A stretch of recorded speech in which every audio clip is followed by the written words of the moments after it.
Kalian penasaran nggak sih bagaimana suatu supermarket lokal bisa tetap ramai, relevan, dan bisa ngikutin perkembangan digital? Halo semuanya, perkenalkan nama saya Yulia Pinasti Putri.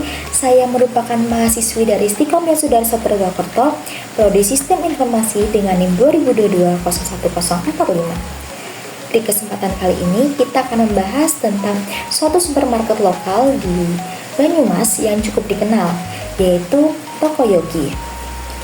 Nah, pertama-tama, yuk kita melihat gambaran singkat tentang Tokoyogi ini.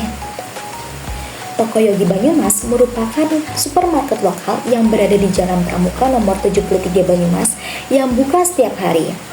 Toko ini menyediakan berbagai kebutuhan rumah tangga seperti houseware, perlengkapan dapur, kebutuhan bayi, alat tulis, dan lain-lain. Dengan harga yang terjangkau, pilihan barang yang lengkap, serta pelayanan ramah, Tokoyogi menjadi salah satu tempat belanja favorit di Banyumas. Toko ini juga aktif di media sosial dan melayani pelayanan online untuk memudahkan pelanggan. Di sini ada sedikit dokumentasi tentang Tokoyogi itu. Nah, sekarang kita masuk ke bagian yang orang mungkin jarang lihat ya, tapi sebenarnya menentukan bagaimana toko ini dapat berjalan. Kita mulai dari key partners atau pihak yang bekerja sama dalam bisnis. Di sini ada supplier barang seperti houseware, fashion, dan lain-lain. Lalu ada marketplace seperti platform e-commerce. Lalu ada pemasok lokal yaitu UMKM lokal. Yang kedua ada key activities atau aktivitas utama agar toko tetap berjalan. Di sini ada pengadaan barang, pelayanan harian, pemantauan kadaluarsa dan kerusakan barang. Selanjutnya ada key research atau aset penting yang harus dimiliki, seperti stok barang tetap dan relasi dengan supplier lokal, kepercayaan dan reputasi baik di lingkungan, serta lokasi toko yang strategis. Lalu ada value proposition atau nilai utama yang membuat pelanggan lebih memilih Tokoyogi, seperti produk yang dijualkan yaitu produk sembako dan kebutuhan harian. Lalu ada harga yang terjangkau dan pelayanan yang bersahabat, serta lokasinya yang strategis. Lalu ada customer relationship atau cara toko membangun hubungan dengan pelanggan, yaitu ada hubungan personal, pelayanan cepat dan informal, lalu layanan antar atau pemesanan online. Selanjutnya ada channels atau media penyampaian produk ke pelanggan. Ada toko fisik, komunikasi mulut ke mulut, spanduk dan pelang toko, lalu ada media sosial. Selanjutnya ada customer segment. Di sini menjelaskan tentang siapa saja target pelanggan utama dari Tokoyogi, yaitu ada pelanggan keluarga seperti ayah atau ibu, lalu ada pelajar atau mahasiswa, warga lokal Banyumas dan sekitarnya, lalu ada pedagang kecil yang ingin memberi grosiran. Lalu ada cost structure atau biaya operasional. Di sini seperti biaya pembelian barang, biaya operasional toko fisik seperti biaya listrik, air, gaji karyawan. Lalu ada resiko kerugian atau dari barang kadaluarsa atau yang hilang. Lalu ada biaya transportasi pengadaan barang. Dan yang terakhir ada revenue streams atau sumber pemasukan utama. Di sini ada penjualan produk fisik di toko, lalu ada penjualan melalui kanal online, lalu potensi upsell dari kategori tambahan seperti kuliner. Selanjutnya kita akan membahas tentang stakeholder mapping-nya. Tentang sebenarnya siapa aja sih yang terlibat dalam jalannya bisnis ini. Di sini kita akan membahas ada 3, yaitu stakeholder primer, pendukung, dan juga kunci.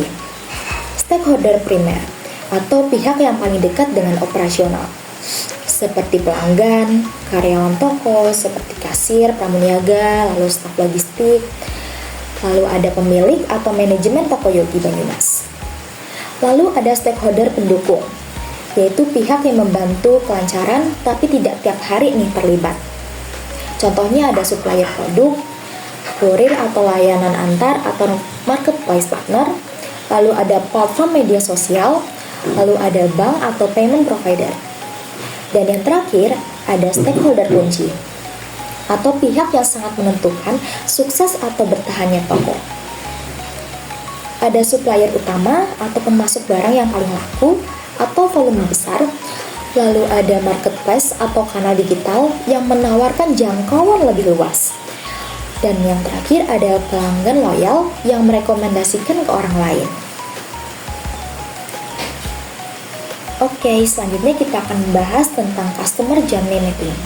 Ada 3 hal yang perlu kita bahas di sini, yaitu ada user persona, empathy map, sama customer journey. Selanjutnya ada user persona. Apa sih itu user persona? User persona itu sebenarnya gambaran fiktif, tetapi diambil berdasarkan fakta di lapangan tentang tipe pelanggan utama dalam bisnis. Tujuannya agar kita benar-benar ngerti nih, siapa yang paling sering berbelanja, apa yang mereka butuhkan, dan bagaimana mereka mengambil keputusan.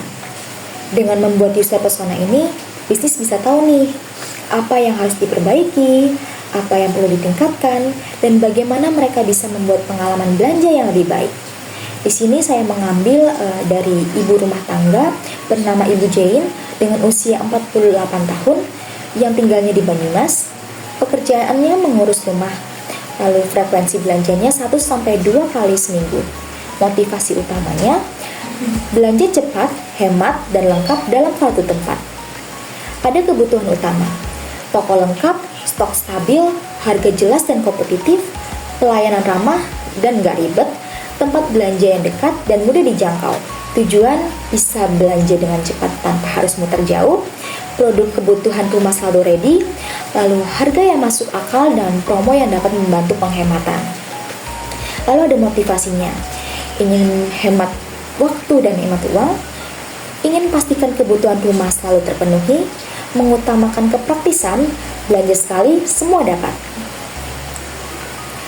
Lalu ada perilaku belanjanya, datang pagi atau siang untuk menghindari ramai, sering cek promo sebelum beli, bandingkan harga dengan toko lain, tanya stok, tanya ukuran atau varian, cari rekomendasi produk yang awet.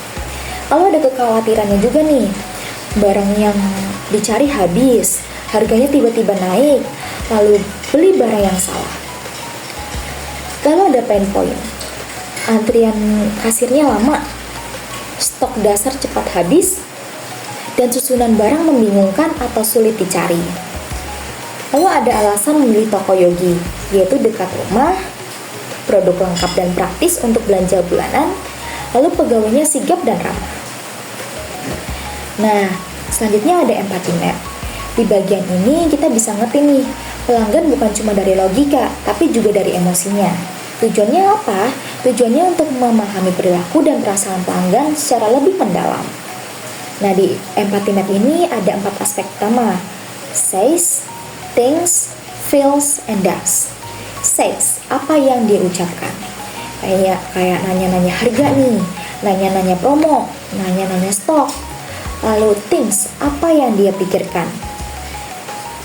Takut stoknya habis, ingin hemat, ingin barang awet. Lalu ada feels, atau apa yang dia rasakan? Perasaan senang kalau udah lengkap, puas kalau belanjanya beres, dan kadang kesel nih kalau antri panjang. Lalu yang terakhir ada does, atau apa yang dia lakukan. Misalnya ada cek promo, membandingkan harga, lalu datang lebih pagi agar nggak ramai. Dan yang terakhir kita membahas tentang customer journey. Kita akan membahas tentang perjalanan pelanggan dari awal kenal toko Yogi sampai dia menjadi pelanggan tetap toko Yogi. Di sini ada awareness.